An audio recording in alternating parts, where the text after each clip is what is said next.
আমার শক্তি এবং সাহসের উৎস আমার এলাকার মানুষ, আমার ভোটার, আমার কর্মী, আমার সমর্থক, এবং ওনাদের শ্রমে, ওনাদের কষ্টে, ওনাদের খাটাখাটনিতে আমি আজকে এত দূর এসেছি।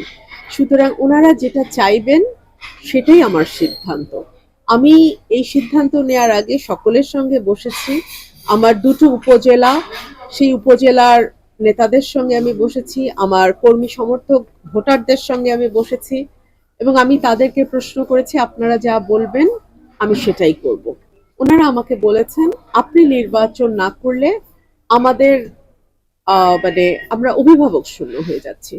তো সেইখান থেকে আমার নির্বাচনের সিদ্ধান্ত। সুতরাং এই সিদ্ধান্তটা আমার নেতা কর্মীদের সিদ্ধান্ত, এটা আমার এক সিদ্ধান্ত নয়। না, আমি দলকে অনেক আগেই বলেছি যে আমাকে মনোনয়ন যদি দেয়া না হয় আমি স্বতন্ত্র নির্বাচন করব। এটা আমি কোনো লুকাছাপা হঠাৎ সিদ্ধান্ত, বিষয়টা এরকমও নয়।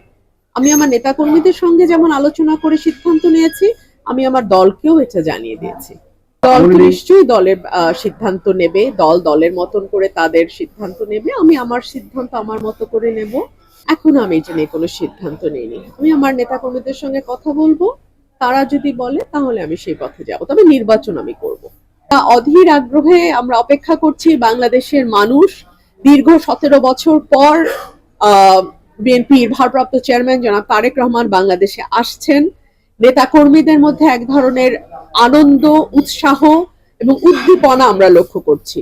আশা করি ভোটের মাঠে এর একটা পজিটিভ রেজাল্ট বিএনপির ঘরে যাবে। এই সময়টা আমি আসলে নির্বাচনের আগ পর্যন্ত মোরালেস এলাকাতেই থাকবো। হয়তো সোম থেকে মঙ্গল এই 2 দিনের জন্য আমি ঢাকায় যাব, আমার মা যেহেতু ঢাকায় আছেন, বাট বুধবার থেকে আবার রবিবার পর্যন্ত আমি এলাকায় থাকবো। প্রতি সপ্তাহেই তাই হবে।